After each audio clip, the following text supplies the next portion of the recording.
Linyat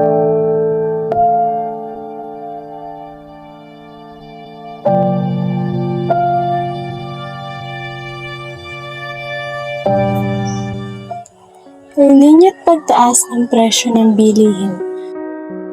Sa gitna ng matinding init at patuloy na pagtaas ng presyo ng bilihin, maraming Pilipino ang araw-araw na nagsusumikap upang mabuhay.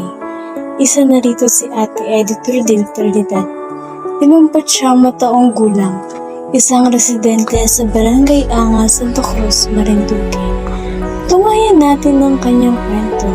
Isang kwento ng tiyaga, pananampalataya at pag-asa sa kabila ng hirap ng buhay. Bago pa man tuluyang sumikat ang araw, may mga taong gising na. Hindi para magpahinga, kundi para siguraduhin may makakain sa hapag. Isa na rito si Ate Edith. Nagawa ko pa akong nagising, ako muna ay magdadalangin. Siyempre, ako nagbabasa ng Biblia. Pag yun ay wala kang oras na inagawa. Tapos para may makain, siyempre magaluto kung anong mayroon, alam sa umaga, naglako si Erlyn. Siyempre ako yung mabig na kay Erlyn. Para ako may makain. Yun, nagkakape. Tapos siyempre hindi ako nawawalan dito sa aking mahiwagang, meron akong lata ng biskwit na plastic. Doon ay merong tubig. May biskwit, di kaya tinapay. Doon ay merong yun yung charity ba? Yun yung yun yung plastic na lalagyan ko. Talagang number 1 ay siyempre pagkagising mo, pasalamat ka na ikaw ay ginising uli ng Diyos. Pasalamat ka buhay pa para may makain. Siyempre galuto, pag hindi magaluto hindi makain. Pero pag walang aluto, ay hindi naman pwedeng mawawalan kita ng alutuin dito. Yung nga ng mga dyan may naluluto ay ako pa. Halimbawa, siyempre para may makakain at wala siyempre, alam mo na dyan, siyempre meron malaan dyang tinabing siyempre may bigas. Hindi ako nawawala ng bigas. Hindi lang number 1, kahit iki mawala ng ulam, basta iki may bigas. Iki may tubig, siyempre para iki may panluto, may dilata dyan kung wala ka talagang ulam. Ay kung makita mo pa si kadagat, bigyan ka pa ng isda, ay di may ulam ka na. Kaya hindi nagkulang ng Diyos. Siyempre may tanim akong kwan. May tanim akong sili. Pwedeng magbinta ako nagbabinta ng suka. Pwedeng mahalang, pwedeng plain. May tanim ka siyempre. May dahon ng malunggay, may talbos ng kamuti. Hindi ka mawawala ng kakainin dito. Pag kita nasa probinsya, hindi kita mawawala ng kakainin. Yun. Hindi malipas ang isang araw na, dito nga na nag-merienda pa Kaya hindi kita gakulang dito, basta kita ay nagawa ng paraanak. Dito kailangan magsaya nakahiga maghapon na ako na yung makain na yun. Siyempre wala kitang kakainin paggaon.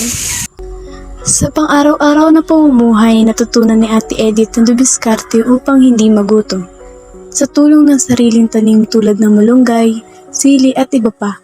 Pali na rin ang maliliit na hanap buhay gaya ng pagbebenta ng suka at kanyang mga tanim na pagkakasya niya ang pang-araw-araw na pangangailangan. Ngunit sa paglipas ng panahon, mas lalo pang naging mahirap ang sitwasyon dahil sa patuloy na pagtaas ng presyo ng bilihin. Pwede mo po bang i-explain kung paano po nagbago ang presyo ng mga bilihin? Paano po ito nakaka-apekto sa inyong pang-araw-araw na bilihin? Alam mo, kahit hindi inadahilan natin na yung gera sa US, sa Israel at saka Iran. Kahit hindi mag-gera yung US, Israel at Iran, taon-taon nataas ang presyo ng bilihin, lalo pagdating ng February. At syempre nakaka-apekto sa atin yan. Kung halimbawa hindi naman nataas yung sweldo, hindi nataas yung padala mo, halimbawa yung padala sa US, gaon din, ng taon gaon din. Tapos nataas ang bilihin. Hindi nagkakulang syempre sa budget. Pero yun, kailangan pagkasyahin natin yun.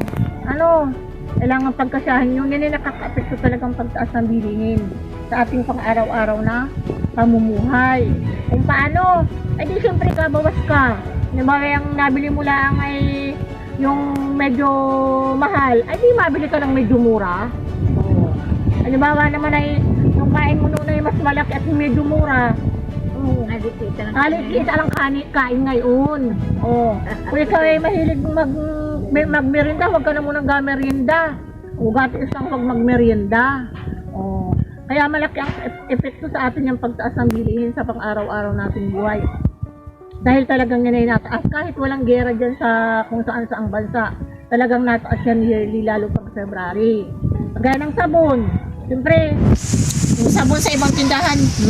Siyempre, kimaparong doon sa medyo mura-mura ang presyo. Halimbawa, may 8 pesos pa, doon kamaparoon. At saka kinakailangan siyempre, pag ganyang medyo nagtaas ang presyo, siyempre, katipid at saka bawasan mo din yung mga iba mong inabili. Huwag ka nang mabili ng mga hindi masyadong kailangan. Hindi man ako nag-lipstick, hindi man ako nag-makeup. Ang kailangan ito mas papulbo-pulbo, minsan na hindi pa, hindi ko naman kailangan yun. Kaya nabili ko lang yung talagang kailangan sa araw-araw para kita'y makaraos. Pag kita'y mabili pa ng mga hindi naman natin kailangan, huwag na muna kitang mabili nung mataas nga niya ang presyo ng bilihin. Sa ilalim ng matinding init dulot ng El Nino, mas lalong nagiging mahirap ang araw-araw na gawain. Kabila po ng pagod at init po ng panahon, ano po ang pinakamahirap na bahagi ng araw at paano mo po hinaharap yun? Pagod at init. Talagang pag mainit, mahirap magtrabaho.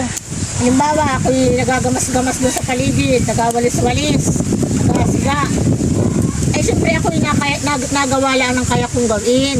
Pag ako'y pagod na, ako'y nagapahinga na. Pag ako'y naiinitan na, siyempre hindi na ako nagtatrabaho at bawal akong magtrabaho dyan sa makamasyadong mainit.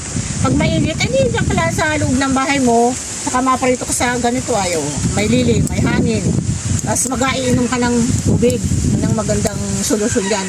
Uminom ng tubig, huwag kang magpagala-gala pag yung init, pumarong ka sa mga ganitong malalamig ang singaw para hindi kita ma-stroke kung ito ay stroking. Yun. Paano natin naharapin yun? Kinakailangan natin harapin yun at kita ay nasa climate change na. Kaya mag-aingat. Pag hindi naman kailangan lumabas, hindi mo kang malabas. Diyan ka lang sa loob ng bahay mo, gapahinga ka. Pag ikinapagod at saka mait, magpahinga ka. Yun ay magandang pakiramdam ng ating katawan. Sa kabila ng lahat ng ito, pagod, init at kakulangan, hindi nawawala ang kanyang lakas ng loob. Habang iniisip mo po ang kinabukasan mo, ano po ang nagiging lakas mo para magpatuloy at manatili matatag kahit hirap na hirap? Alam mo, ako hindi bilang tao kita nag-aisip ng kinabukasan. Pero ang sabi dun sa Biblia, huwag mong ikabalisa. At saka huwag kang mabalisa. Bakit pag kita'y nabalisa, masusulbag yung problema natin, huwag kitang mababalisa. Pero kita talaga bilang tao, nababalisa rin. Pero kinakailangan yung mga kabalisahan natin, idalangin natin sa Diyos, ilapit natin sa Diyos para hindi kita mag-worry. Bilang tao, nag-aalala talaga kita. Kaya kinakailangan kita'y magtiwala talaga sa Diyos sa lahat ng bagayan, material, physical at sa katawan natin. Kinakailangan daw kita'y mamuhay ng yung payak, yung simple, at saka yung kita'y mamuhay lang sa buong. Halimbawa, ngayong maghapong ito, kinakailangan huwag muna natin isipin yung kinabukasan dahil hindi natin alam kung kita'y buhay pabukas. Kinakailangan mabuhay lang kita sa buong maghapong ito. Kinain ka kaninang maga, ngayong tanghali, mamayang hapunan, hindi kita'y gapasalamat mamayang gabi at kita'y may kinain na karaos kita sa buong maghapon. Bukas sa umaga, hindi saka kita mahiling nung para sa buong maghapon naman. Ganon daw ang kinakailangan natin gawin sa araw-araw. Ang kwento ni Ate Edith ay sumasalamin sa katatagan ng maraming Pilipino, mga taong patuloy na lumalaban sa kabila ng hirap at pagsubok ng buhay.